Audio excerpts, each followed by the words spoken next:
विष्णवे प्रभविष्णवे ओम नमो विष्णवे प्रभविष्णवे श्री वैशंपायन उवाच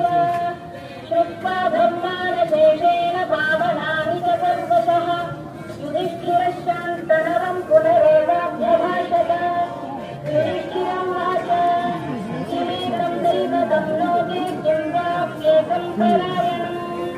सुमन्तस्तं कमत्यन्तं प्राप्नुयुर्मानवाशुभम्